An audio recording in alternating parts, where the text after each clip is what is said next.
नमस्कार साथियों, स्वागत है आप सभी का आज के इस नई वीडियो में। आप सभी जितने भी बीएड बीटीसी अभ्यर्थी हैं, आप सभी के लिए वीडियो बहुत ही महत्वपूर्ण होने वाली है। साथियों, इस वीडियो में आप सभी के साथ बीएड वर्सेस बीटीसी केस के ऊपर एक चर्चा करेंगे।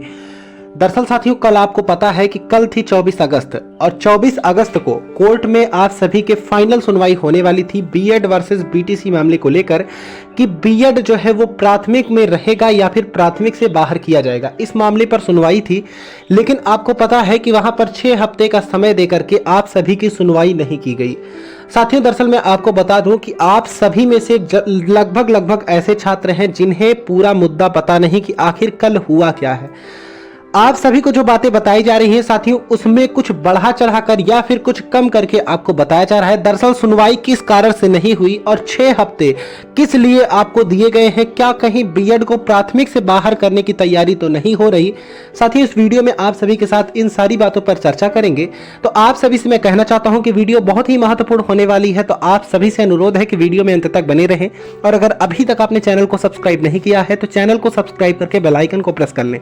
अब साथियों, मैं आप सभी को बताता हूं कि आखिर मेन वजह क्या थी जिसके कारण आप सभी की जो सुनवाई है वो तो की गई, लेकिन फाइनल डिसीजन नहीं दिया गया। दरअसल साथियों, बीएड वर्सेस बीटीसी की जब सुनवाई चल रही थी तो वहां पर आप सभी को बीच में भी वीडियोस देखने को मिली होंगी कि दोनों तरफ से जो मुद्दा है वो मजबूत चल रहा है, यानी कि बीएड का और बीटीसी दोनों का ही पक्ष मजबूत चल रहा है। कुछ लोगों के द्वारा यह भी बताया गया कि बीएड का पक्ष मजबूत चल रहा है, लेकिन मैं आपको बता दूं कि दरअसल साथियों मामला इसके बिल्कुल ही विपरीत था। हर बार की तरह इस बार भी बीएड का जो पक्ष है वो मजबूती से नहीं रखा गया। दरअसल मैं सभी को बता दूं कि बीटीसी की तरफ से जो नेतृत्वकर्ता थे उन्होंने अपनी तरफ से सुपर सीनियर्स वकील को कोर्ट में उतारा था, यानी कि बीटीसी की पैरवी करने के लिए सुपर सीनियर्स वकील, वहां पर 3 से 4 वकील ऐसे मौजूद थे जो कि सुपर सीनियर वकील थे। अब जैसे कि कपिल सिब्बल जी का नाम भी आप सभी ने सुना होगा, वो आप सभी के कांग्रेस सरकार के पूर्व सांसद भी रह चुके हैं। इस प्रकार के वकील उनके द्वारा उतारे गए थे।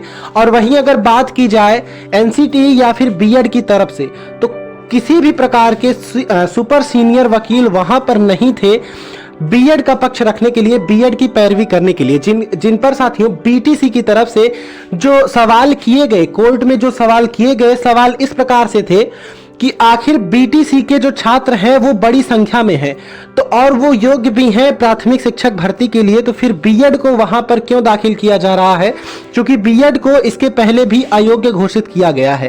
क्योंकि आपको पता है कि 2018-28 जून का जो गजट है वो जोधपुर हाई कोर्ट के द्वारा उस पर स्टे लगाया गया है बीएड अभ्यर्थियों के, कि बीएड अभ्यर्थी जो है वो प्राथमिक लेवल के में आवेदन नहीं कर सकते। साथियों, इस पर जब सवाल किया गया तो बीएड के अभ्यर्थियों के द्वारा इस पर, बीएड के जो वकील थे उनके द्वारा सटीक जवाब इस पर नहीं दिया गया। अब साथियों, मैं आपको एक मेन बात और बता देता हूं कि जो मैंने आपको बताया था कि जस्टिस सूर्यकांत जी और जस्टिस अनिरुद्ध बोस जी आप सभी के कोर्ट की सुनवाई करने वाले हैं, तो वहां पर एक पक्ष और देखने को मिला। जो बातें उनके द्वारा कही गई, दरअसल सूर्यकांत जी के द्वारा बात कही गई कि आखिर जब बीएड हायर लेवल को पढ़ाने के लिए सक्षम है तो फिर वो प्राथमिक में क्यों नहीं पढ़ा सकते। ये जो बात है बहुत ही महत्वपूर्ण कही गई सूर्यकांत जी के द्वारा। अब साथियों, कहीं ना कहीं ये देखने को मिलता है कि जस्टिस सूर्यकांत जी भी बीएड के पक्ष में आते हैं। इसके पहले भी एक न्यूज मैंने आपको बताई थी कि जब पंजाब में सुनवाई हुई थी आर्ट टीचर को लेकर, तो वहां पर भी जो फैसला है वो आर्ट टीचर यानी कि बीएड के आर्ट टीचर पर दिया गया था कि सरकार चाहे तो वो जिस एलिजिबिलिटी का चाहे उस एलिजिबिलिटी का शिक्षक रख सकती है, इसमें कोर्ट इंटरफेयर नहीं करेगी। तो साथियों, अब वहां पर बात ये आई, बीटीसी के वकीलों के द्वारा ये कहा गया कि एनसीटी की तरफ से किसी भी प्रकार का काउंटर नोटिस नहीं आया, गवर्नमेंट की तरफ से किसी भी पक्ष का काउंटर नोटिस नहीं आया कि आखिर वो किस पक्ष में है। तो इस पर भी साथियों, इस बात पर कोर्ट ने कहा कि हम 6 हफ्ते का समय देते हैं एनसीटी और गवर्नमेंट को, सभी पार्टियों को हम 6 हफ्ते का समय देते हैं। 6 हफ्ते के बाद हमें एक काउंटर नोटिस दी जाए, हमें काउंटर नोटिस, एफिडेविट नोटिस दी जाए, जहां पर बताया जाए, अपना अपना पक्ष रखा जाए, उसके बाद ही दूसरी डेट आप सभी की लगेगी। मेन मुद्दा यही था आप सभी की डेट चेंज होने को लेकर।